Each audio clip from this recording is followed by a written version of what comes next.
কৈলাসহর ঊনকোটি জেলা হাসপাতালের এক কর্মী সত্যজিৎ সিনহা নামে এক ব্যক্তি গতকাল রাত্রিবেলা দুষ্কৃতীদের দ্বারা আক্রান্ত হয়ে কৈলাসহর ঊনকোটি জেলা হাসপাতালে চিকিৎসাধীন। গুরুতরভাবে আহত অবস্থায় উক্ত বিষয় নিয়ে ওই ব্যক্তি আজ বিকালবেলা সংবাদ মাধ্যমে দ্বারস্থ হয়।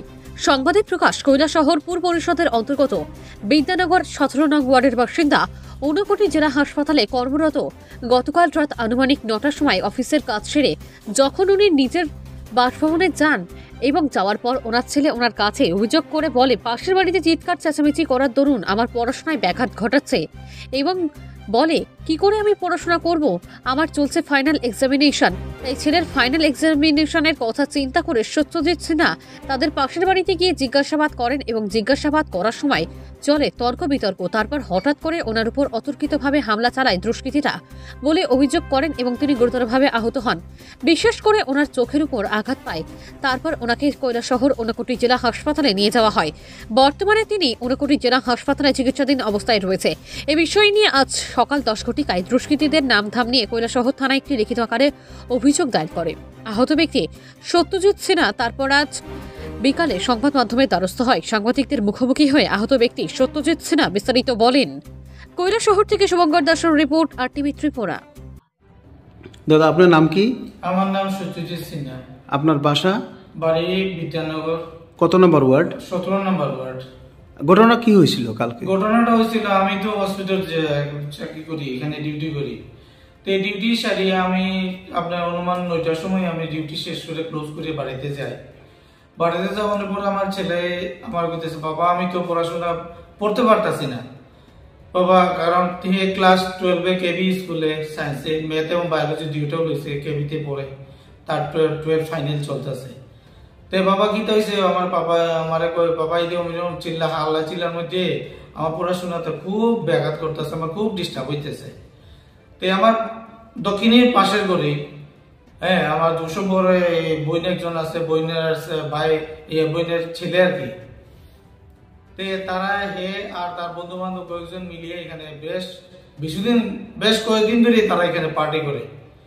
তো আমি আমার ছেলের পড়াশোনা অসুবিধা হইয়া আমি তো এই সরল মনে গেছি, আমি তো আর মারধর করার লেগে গেছি না, একদম সোজা সরল মনে বাইকনা হিসেবে লাগে দেখিয়া সৌন্দর্য গেছি আমি। বাবা তোমরা যে এরকম পার্টি করতেছো ভালো কথা, তোমরা পার্টি করো, এই হাল্লা চিল্লা করিও না। হাল্লা চিল্লা করলে তো আবার ছেলেরও পরীক্ষার মধ্যে অসুবিধা হয়, পড়াশোনাতে অসুবিধা হয়, সবেরই অসুবিধা হয়। তোমরা মদ খাইতে মাংস খাইতে ইচ্ছা মতো তোমরা খাও।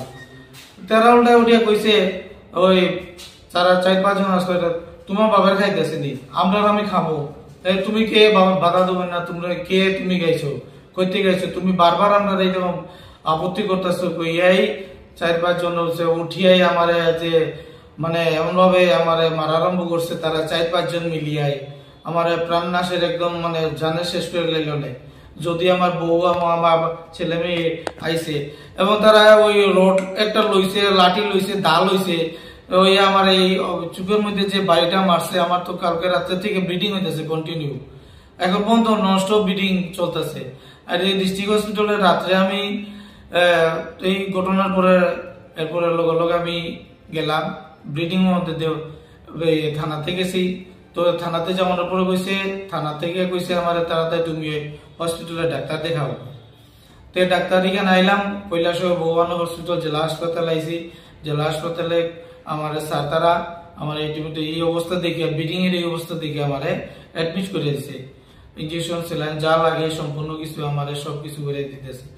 কালকে থেকে আমার এখন পর্যন্ত এখানে ব্লিডিংই চলতেছে। তারা আমার 5 বার অলরেডি ড্রেসিং করে আসছে, আমার চুপটারে ওয়াশ করছে, সবকিছু দিয়ে মেডিসিন দিয়ে সব দিয়ে ইঞ্জেকশন স্যালাইন সবকিছু আমার দিতেছে। এখন পর্যন্ত আমার এই ইয়েটা ব্লিডিংটা এখন পর্যন্ত বন্ধ করতে পারতেছি না এখন, কারণ আমরা যে স্যার উনি গেছেন ছুটিতে, আমি ছুটির সময় আরেক ডাক্তারের অ্যাপয়েন্টমেন্ট লইছি, আমি ওই ডাক্তারের কাছে আমি এখন যাবো। আপনি এই ব্যাপারে কৈলাসহর থানায় লিখিত অভিযোগ করছেন? আমি এই ব্যাপারে আমি লিখিত অভিযোগ আজকে 10টার সময় আজকে আমি লিখিত অভিযোগ করছি। এই যে তারা এইভাবে যে করে এই শান্তি শৃঙ্খলা সবকিছু তারা নষ্ট করতেছে, তারা নষ্ট করে মূল মদ মাংস খায়, এই ধরনের হাল্লা চিল্লা করে। তাদের নাম কি আপনি জানতে পারেন? একজনের নাম হইলো অনিশ সিনহা, মার নাম উজ্জ্বলা। তারা শিলংয়ে থাকতো, শিলং থেকে আইছে। আর এইখানে বাড়িতে আর 3 দিন হয়ে থাকে না, এইরকম ওই করে। আর আপনি বললেন 5 জন, আর বাকি 4 জন? বাকি আর একজন হইল সুশান্ত সিনহা, তার বাবার নাম হইল প্রণীত সিনহা, ডাক নাম আর একটা। আর অন্যজন হলো প্রশান্ত সিনহা, এই হলো বাড়ি তিলকপুর, তার বাবার নামটা আমি ঠিক জানি না। আচ্ছা, যাই হোক। আরেকজন লাদেন, ওই বিদ্যানগরের। আরো 2 জন ছেলে, বাইরের ছেলে, এটি তো আমি নাম চিনিও না, তারা চেহারা দেখছি না কোনোদিন। আচ্ছা, এই ব্যাপারে আপনি এখন কি চান?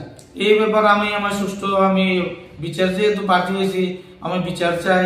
আমার এই ধরনের তারা প্রাণনাশে যে হুমকি দিয়ে মানে আমার এই যে ক্ষতমুক্ত করছে, আমার অবস্থা উদ্যোগ করে দিছে, এটার আমি বিচার চাই, শাস্তি চাই এরা।